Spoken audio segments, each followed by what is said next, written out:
Catecismo de la Iglesia Católica.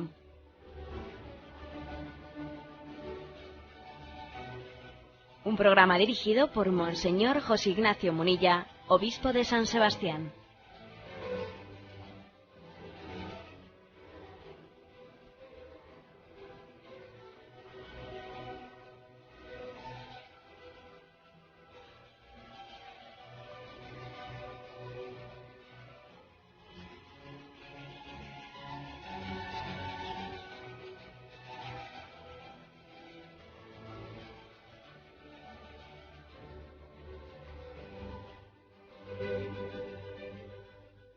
Un cordial saludo a todos los oyentes de Radio María.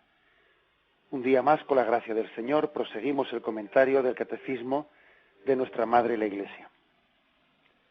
En la parte introductoria a la liturgia en la que nos encontramos, estamos explicando el lugar de la celebración, dónde celebrar.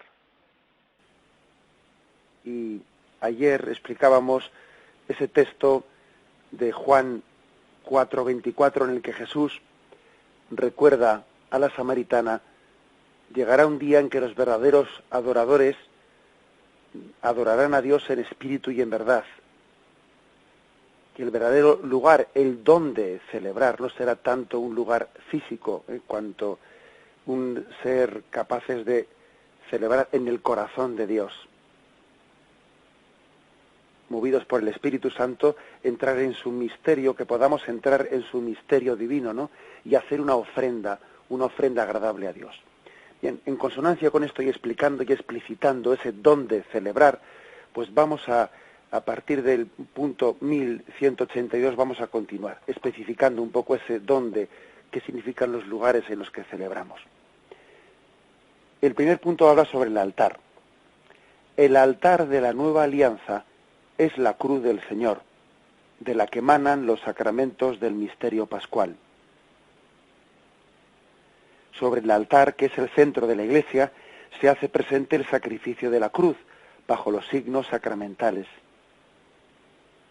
El altar es también la mesa del Señor, a la que el pueblo es invitado. En algunas liturgias orientales, el altar es también símbolo del sepulcro. Cristo murió y resucitó verdaderamente.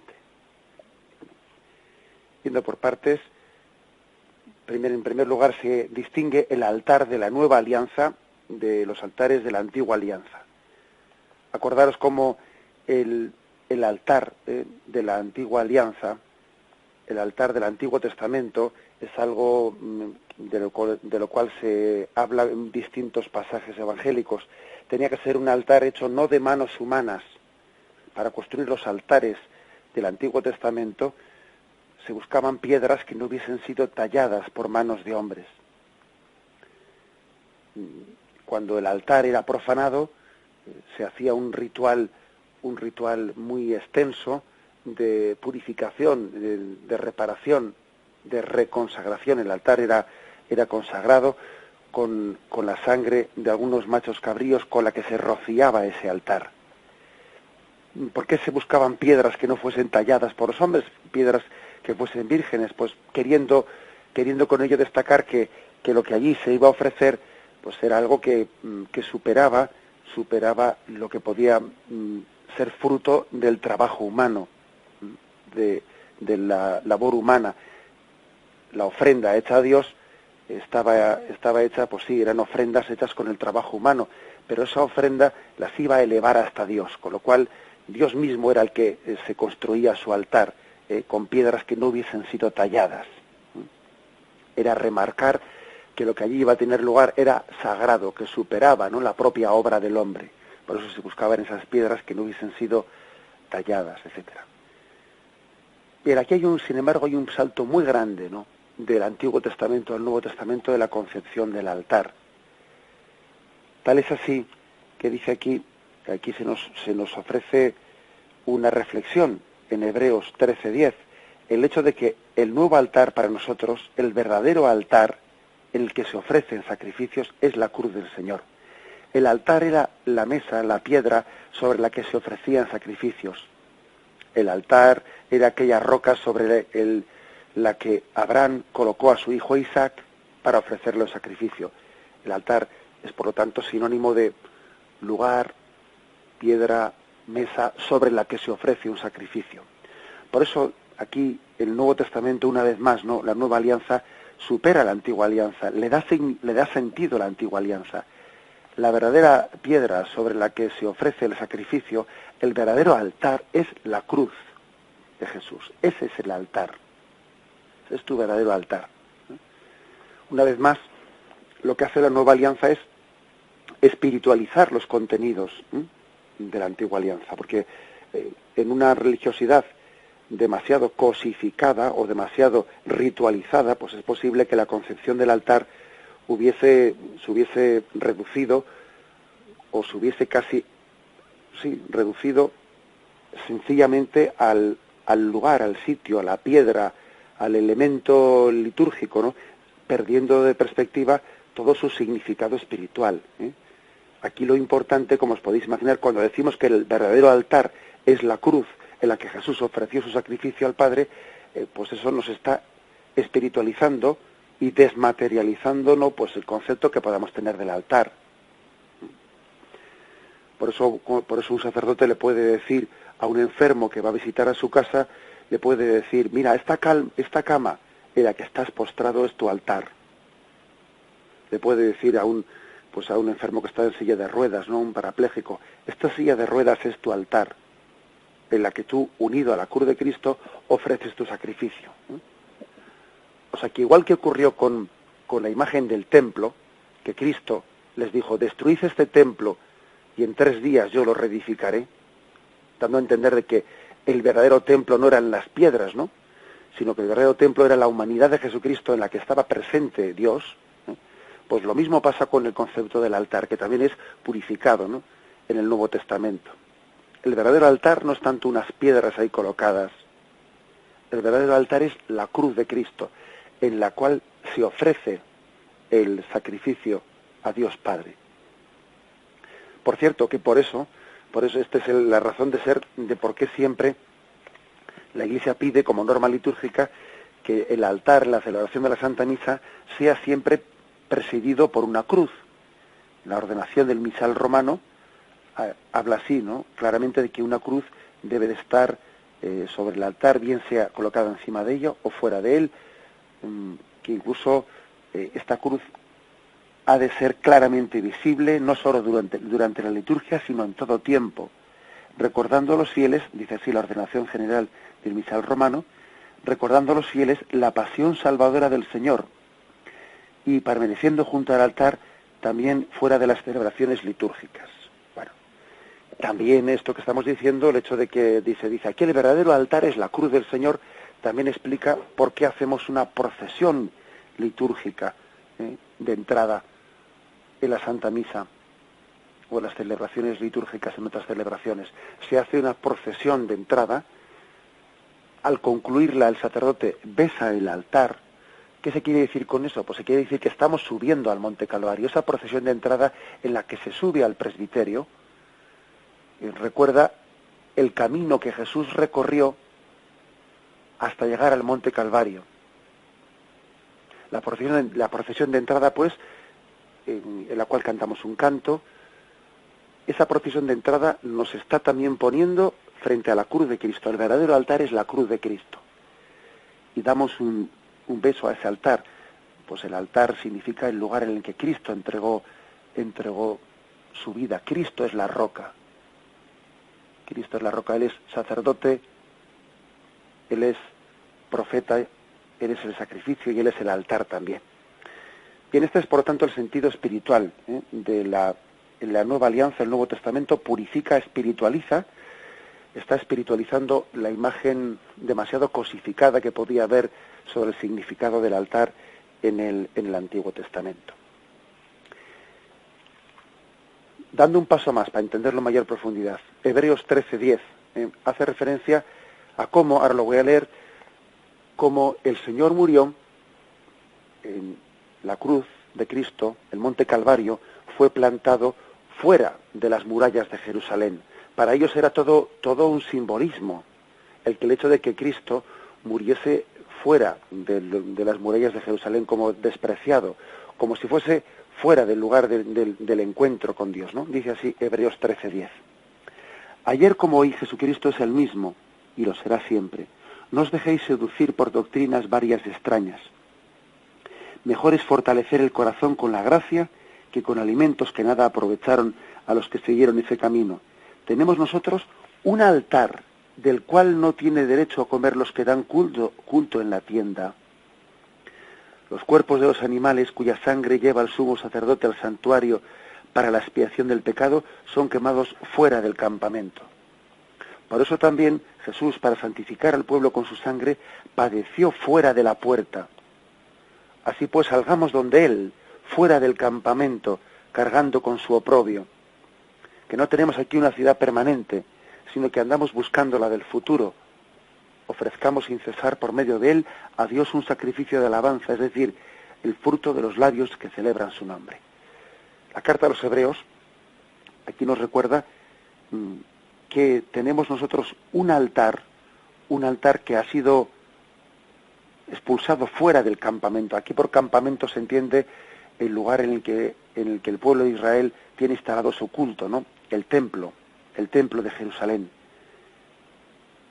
Ese texto de los Hebreos lo que dice es que el verdadero altar fue expulsado del lugar del templo, porque Jesús murió en el monte Calvario. Luego el verdadero altar está colocado fuera de ese lugar sagrado a partir de Jesucristo.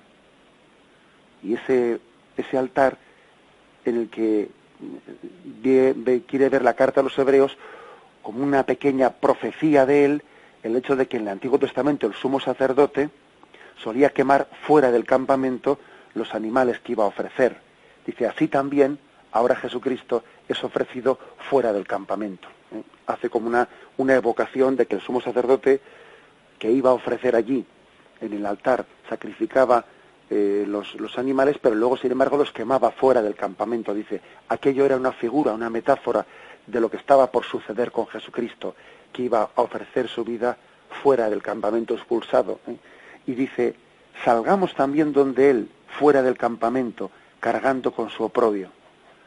La carta a los Hebreos, cuando dice esto, pues lógicamente está haciendo referencia a que para los cristianos seguir a Cristo pues era sinónimo de tener que salir fuera de la sinagoga, tener que salir fuera del templo de Jerusalén para adorar al verdadero Dios, pues ahora en espíritu y en verdad, allí donde el sacrificio de Cristo fuese rememorado.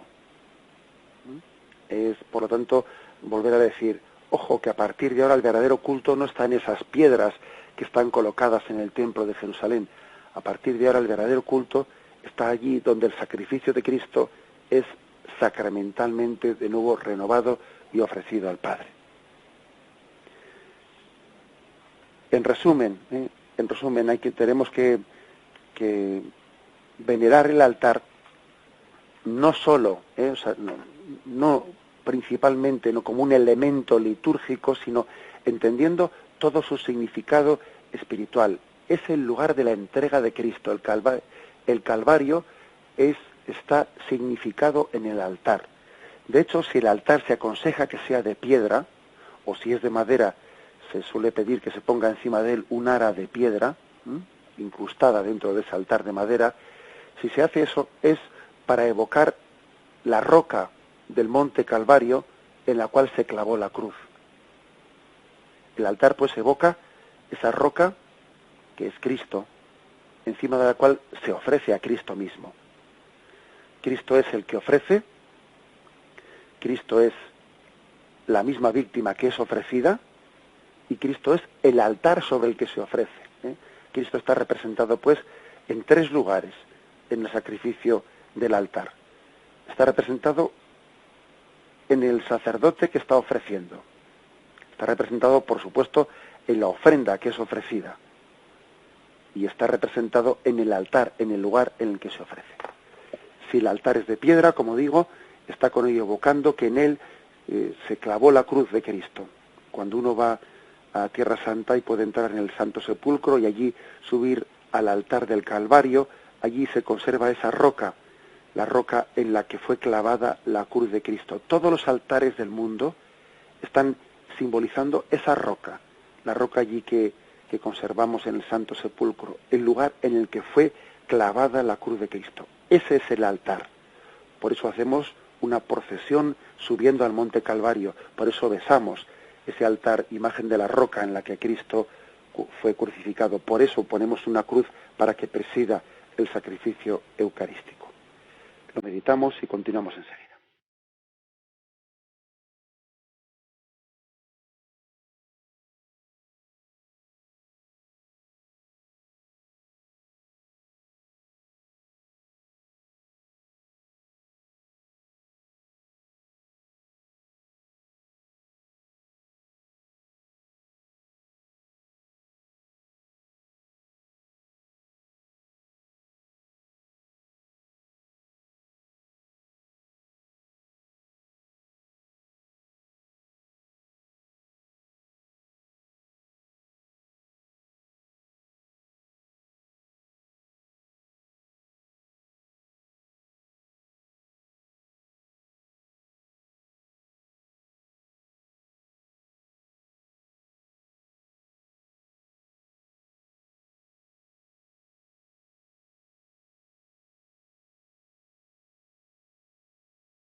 Después de haber hecho la explicación principal de cuál es el significado del altar, ¿no?, en la Nueva Alianza, el Nuevo Testamento, pues podíamos entrar en más detalles. De hecho, el mismo catecismo nos da dos más. Uno dice que el altar es también la mesa del Señor a la que el pueblo de Dios es invitado. Claro, aparte del aspecto sacrificial, de que el altar es la cruz en la que Cristo ofreció su sacrificio, también el altar nos recuerda esa mesa, la mesa de la última cena, en torno a la cual Jesús hizo sentar a sus apóstoles, en torno a él. Acordémonos que el apóstol San Juan reclinó su cabeza sobre el costado de Cristo, sobre el corazón de Cristo en la Eucaristía, lo cual también nos está evocando intimidad. O sea, el altar es también un lugar de intimidad porque es invitarnos a su mesa. El hecho de que nos inviten a nosotros a una casa, pues a comer, a cenar con ellos, es un signo de intimidad, es así, ni más ni menos, ¿eh? Fijaros que esto lo podemos cuando una persona organiza una boda y pues a las personas más allegadas pues les invita a la comida, y como no puede invitar a todos porque todos no cabrían, pues a determinadas personas les invita al café. Con otras personas, pues bueno, pues hace una despedida fuera. Es decir, también en nuestra cultura, el invitar a alguien a la mesa, a sentarse a su mesa, es signo de intimidad. El altar también pues es imagen de Jesús que comparte la intimidad de su corazón en la Eucaristía. Además, especialmente el Evangelio de San Juan reproduce el discurso de la cena de Jesús. Dedica 2 capítulos a todas las intimidades, ¿no?, a todas las pequeñas revelaciones que Jesús hizo en el discurso de después de la cena a sus apóstoles. Así pues, el altar también es ese signo de intimidad. También nosotros, en torno a ese altar, nos reclinamos en el corazón de Cristo, comulgamos y recibimos tantas enseñanzas y tantas palabras de Jesús como los apóstoles las recibieron. Por lo tanto, un sentido añadido todavía de qué es el altar. Continúa el catecismo. En algunas liturgias orientales, el altar es también símbolo del sepulcro. Cristo murió y resucitó verdaderamente. Bueno, pues es otro sentido, especialmente de las iglesias, las liturgias orientales. Es imagen también de la roca que fue descubierta y de la cual salió Cristo resucitado. Fijaros que cuando consagramos el cuerpo de Cristo, es Cristo vivo, es Cristo resucitado el que allí se hace presente. Por lo tanto, también puede evocar el altar el sepulcro del cual resurge Cristo vivo, el Cristo vivo que es el que recibimos en la Eucaristía. Hay muchas disposiciones de la Iglesia para que cuidemos del altar. Sabéis que así como ante el sagrario hacemos el gesto de la genuflexión, ante el altar hacemos el gesto de la inclinación de la cabeza. Inclinación de la cabeza pues por veneración, por saber que ese es el lugar en el que Cristo ofrece el sacrificio. Las disposiciones litúrgicas de la Iglesia nos piden que tengamos gran cuidado con respecto al diseño y a la colocación del altar.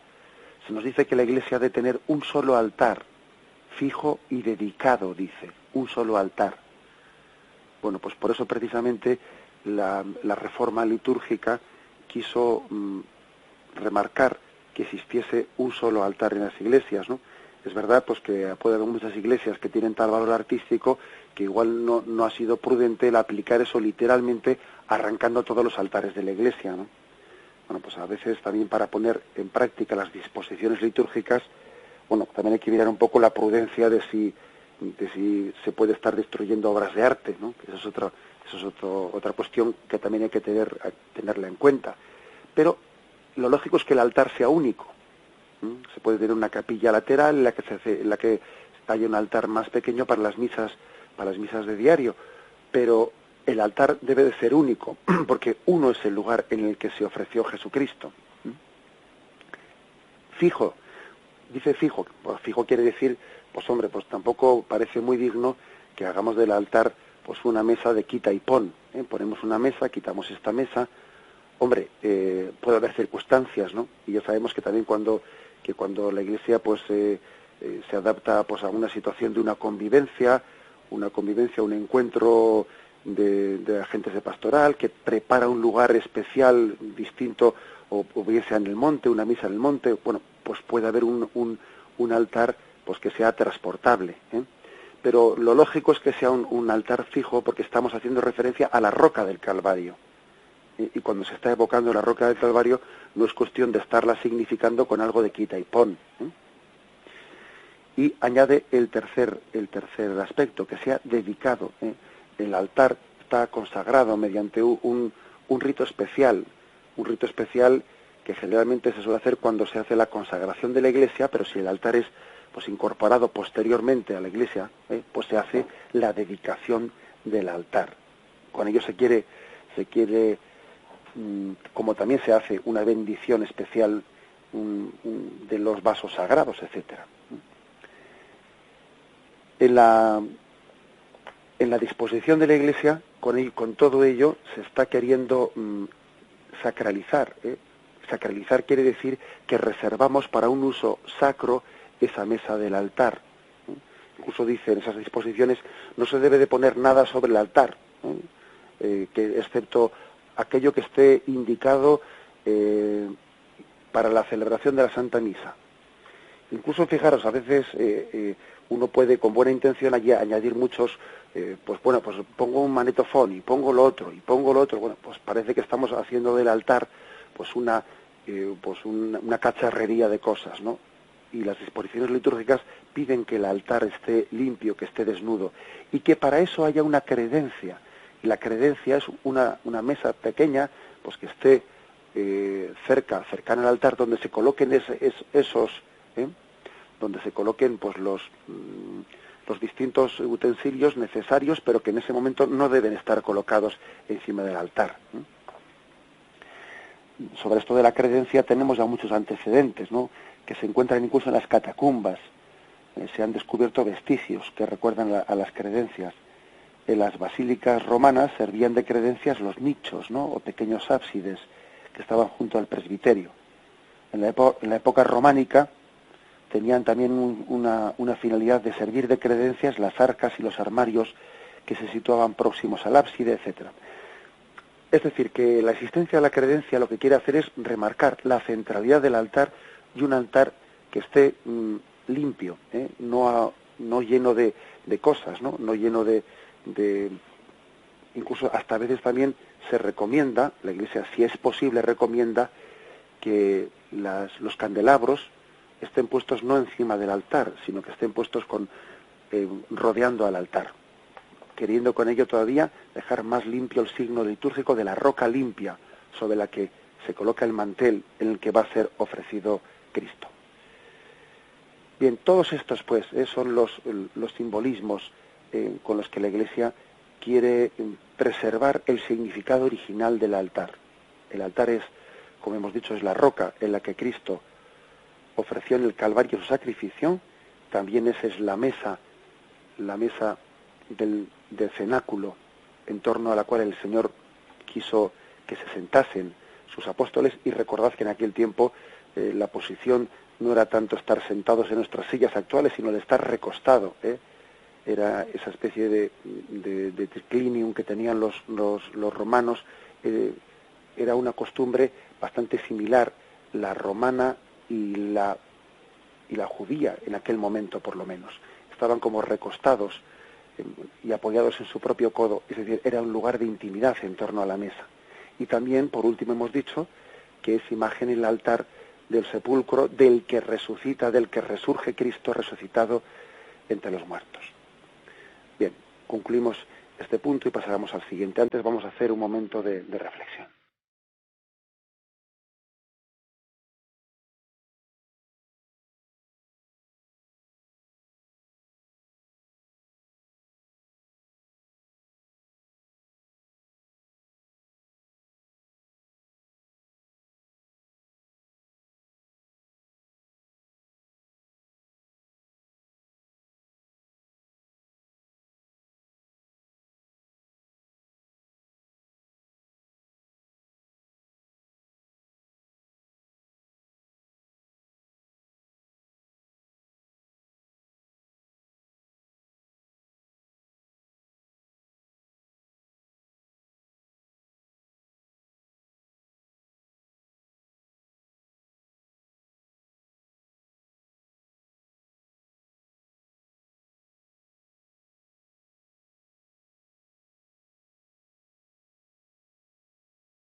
El punto 1183 del Catecismo habla en primer lugar del tabernáculo.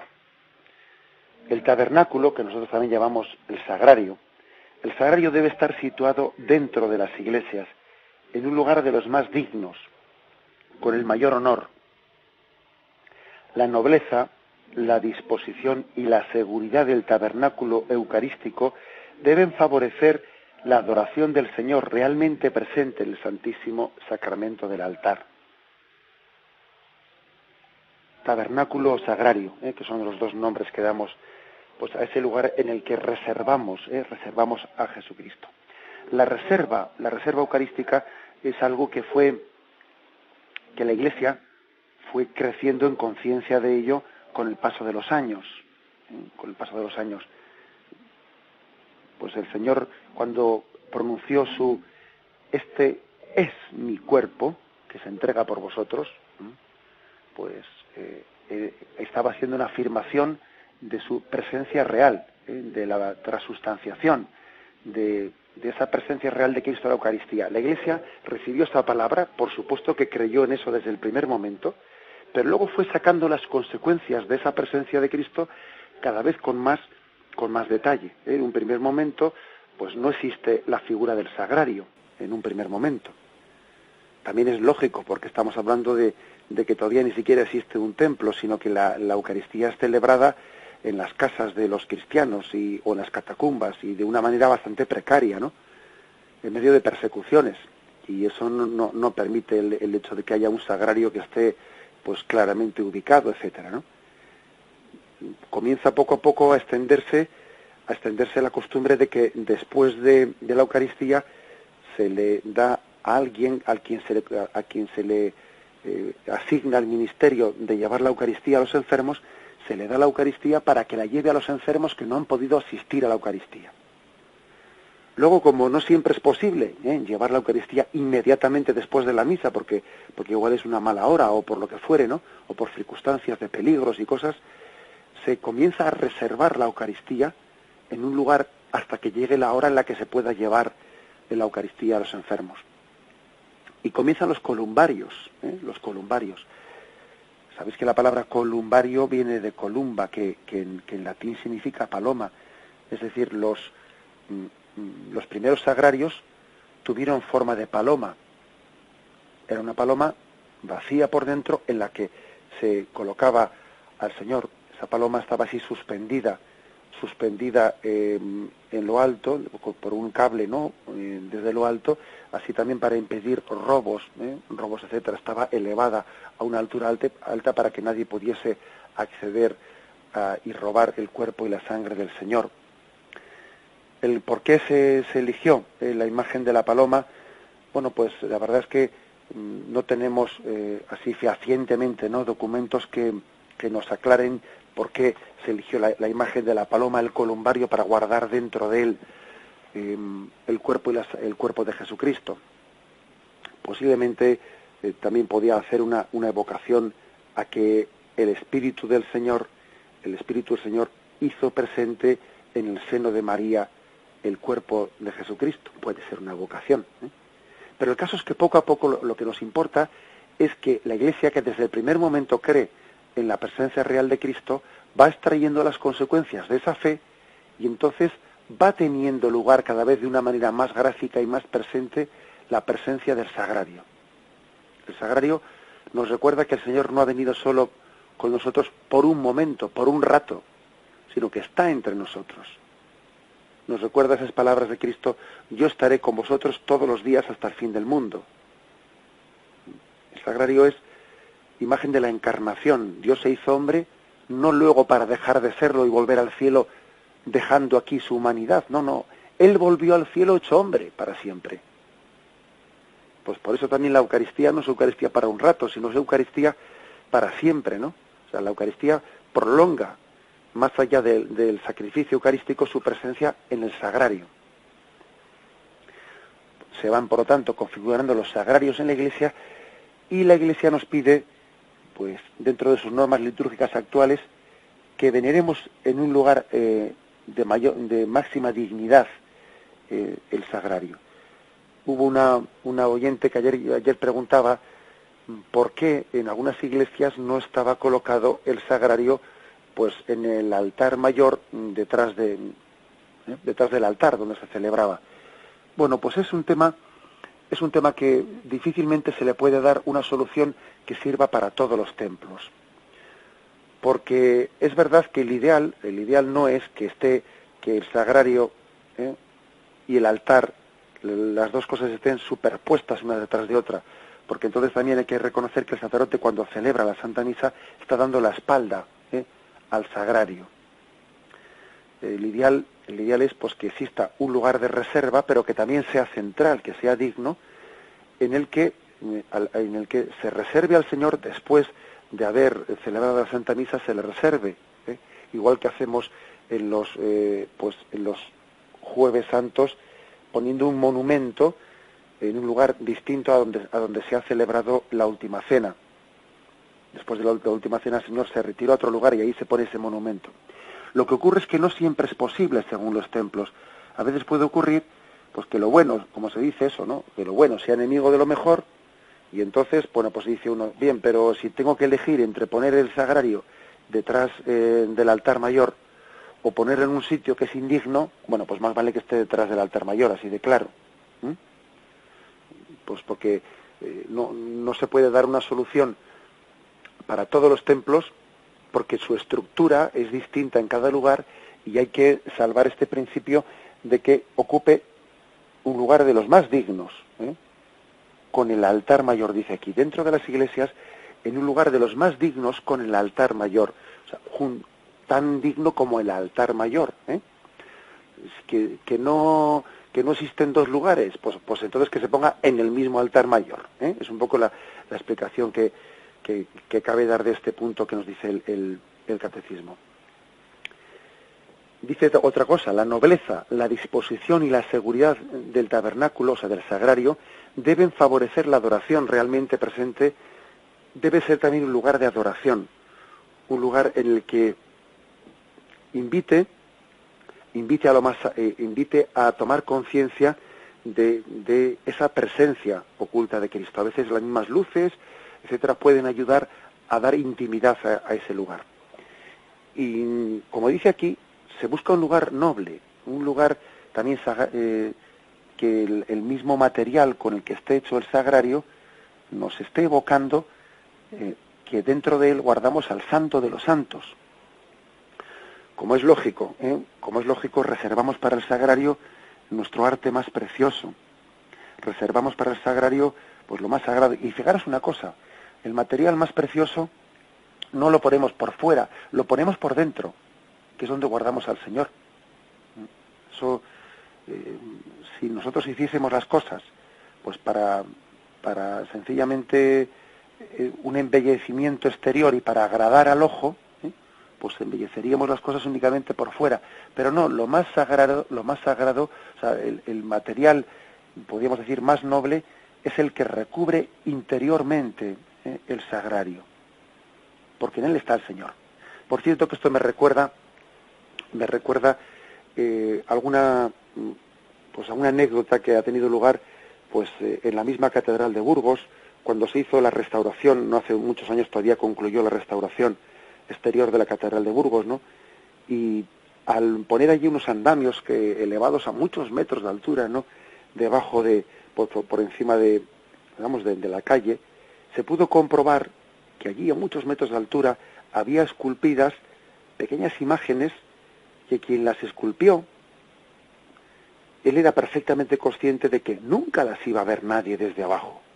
Estaban muchos metros elevadas, ¿no?, como para que nadie pudiese apreciarlas desde abajo. Es decir, el arte ha tenido una doble finalidad. Una es la de, embellecer para que nosotros caigamos en cuenta de que ahí está el Señor. También tiene el arte sacro, tiene un sentido pedagógico, que es para que nosotros caigamos en cuenta de que el Señor está ahí, hacemos las cosas bellas, para que estemos más concentrados, para que caigamos en cuenta de la belleza, entramos en la verdad y en la bondad de Dios, ¿de acuerdo? Pero también el arte tiene otro sentido que no solo es el pedagógico, sino que es también la finalidad de dar gloria a Dios. El amor quiere expresarse, como aquella mujer que fue a ungir los pies de Jesús con aquel óleo costoso, ¿no? Y algunos reprendieron, y Judas reprende, pero ¿por qué permites, no? ¿Por qué permites que esa mujer gaste ese dinero ungiendo con ese costoso perfume los pies de Jesús y los cabellos de Jesús? Y Jesús reprende a aquellos que no comprenden ese signo. Y Jesús alaba a aquella mujer que le está ungiendo con aquellos óleos y aquellos perfumes tan caros. Es decir, también el amor necesita expresarse. No permitamos pues el fácil comentario de que bueno, eso habría que dárselo a los pobres. Sí, eso ya lo dijo Judas. Mira tú por dónde. Ya lo dijo Judas. Lo digo con respecto a esos comentarios que escuchamos de que para qué se tienen pues un cáliz de oro. Bueno, pues vamos a ver. Yo es que estoy convencidísimo de que la pobreza del mundo no está motivada desde luego porque hayamos embellecido el sagrario y el cáliz donde vamos a consagrar a Jesucristo. Eso desde luego que no. La pobreza no está motivada en ello. Que si hubiese que hacer una opción entre tener un cáliz más costoso o tener un cáliz más pobre y poder dar de comer o poder ayudar a los pobres, había que elegir esto último. Sí, eso es verdad. Eso ya lo dice San Juan Crisóstomo y eso es verdad. Pero es que esa dicotomía de tener que empobrecer el sagrario o el cáliz para ayudar a los pobres, es que, vamos a ver, en el 99% de los casos es ridícula esa dicotomía. Es ridícula. Es que es curioso que la gente se acuerde de los pobres cuando ve un cáliz de oro y no se acuerde de los pobres pues cuando está viendo las loterías, las máquinas de juegos y todos nuestros despilfarros absolutos. O sea, es una hipocresía tan hipocresía como que fue precisamente por las palabras que a un tal Judas, ¿no? A un tal Judas el mal espíritu le iba sugiriendo, precisamente para provocarle una desafección, una falta de cariño, una falta de amor hacia Jesús, su maestro. Bien, por lo tanto, el sagrario debemos de cuidarlo con cariño, como un lugar de adoración, un lugar en torno al cual hagamos un espacio de silencio, de adoración, que quien nos vea rezar en torno al sagrario se sienta llamado al silencio, al recogimiento. El punto 1183 añade una cosa más, dentro de este capítulo que habla del tabernáculo. El santo crisma, mirón, dice aquí, cuya unción es signo sacramental del sello del don del Espíritu Santo, es tradicionalmente conservado y venerado en un lugar seguro del santuario. Se puede colocar junto a él el óleo de los catecúmenos y de los enfermos. O sea, es decir, que también se aconseja que tengan también un lugar sagrado para ser guardados, pues los óleos santos, el óleo de los catecúmenos, el óleo de los enfermos y el crisma. Especialmente el crisma, como es un signo del don del Espíritu Santo, tiene, sin que sea una presencia sustancial como es la Eucaristía, también lo veneramos como un lugar en el que el Espíritu Santo pues ha venido sobre ese aceite mezclado con perfume, que es el crisma, ¿no? Y por eso se pide que conservemos esos santos óleos en un lugar destacado de la Iglesia, quizás también de la sacristía. A veces en la sacristía suele haber otro sagrario en el que se guardan los óleos. A veces ese sagrario está fuera en la iglesia, bien, pero también debe ser un lugar conservado con devoción, aunque ante él no hagamos pues la genuflexión que hacemos ante el sagrario, ni tampoco la inclinación de cabeza que hacemos ante el altar. Indica aquí que el sagrario en el que se conserva la Eucaristía debe de ser seguro. Claro, pues no es prudente que el sagrario pueda ser fácilmente profanado. Debe ser también, ya sabemos que si unos ladrones se empeñan, acabarán rompiendo lo que sea, pero sí que se pide pues que no sea, que esté, por ejemplo, fijado, o sea, que no esté colocado encima de una cosa de manera que alguien pueda coger y llevárselo, que esté perfectamente bien sea empotrado en la pared o fijado de una manera fuerte, pues que tenga una cerradura consistente, etcétera, etcétera. Aparte de que sea pues hecho con esmero y con cuidado artístico, pero también, sobre todo, se pide pues que sea seguro. En alguna ocasión he visto yo también el descuido de que la llave del sagrario se quede puesta todo el día en el sagrario. Hombre, pues eso no es prudente, porque que la llave del sagrario se quede puesta o que esté allí junto al sagrario durante todo el día en una iglesia a la que entra y sale gente, pues es peligroso, sobre todo en los tiempos en los que corren, es peligroso pues para profanaciones y otro tipo de cosas. Debe de ser también pues cuidado, el sagrario debe ser cuidado. Fijaros que muchas veces la iglesia, en muchas parroquias se cierran las iglesias, que es una pena muy grande, que las iglesias estén cerradas fuera de la celebración de la misa, por miedo a las profanaciones. Qué pena es ello, y qué bien tan grande no prestaríamos a la iglesia si los fieles nos ofreciésemos también al párroco a tener unos turnos de presencia a lo largo del día en la iglesia para que el templo del Señor pueda estar abierto a las visitas. Qué servicio tan grande haríamos ofreciéndonos, ¿no?, a nuestra parroquia, pues para hacer como turnos de vela, turnos de presencia, para que el sagrario esté siempre acompañado y el templo del Señor no corra peligro de ser profanado. Bien, nos quedamos en estos dos puntos que hemos comentado, el sentido del altar y el sentido del tabernáculo, el sentido del sagrario. Me despido con la bendición de Dios Todopoderoso. Padre, Hijo y Espíritu Santo, descienda sobre vosotros. Alabado sea Jesucristo.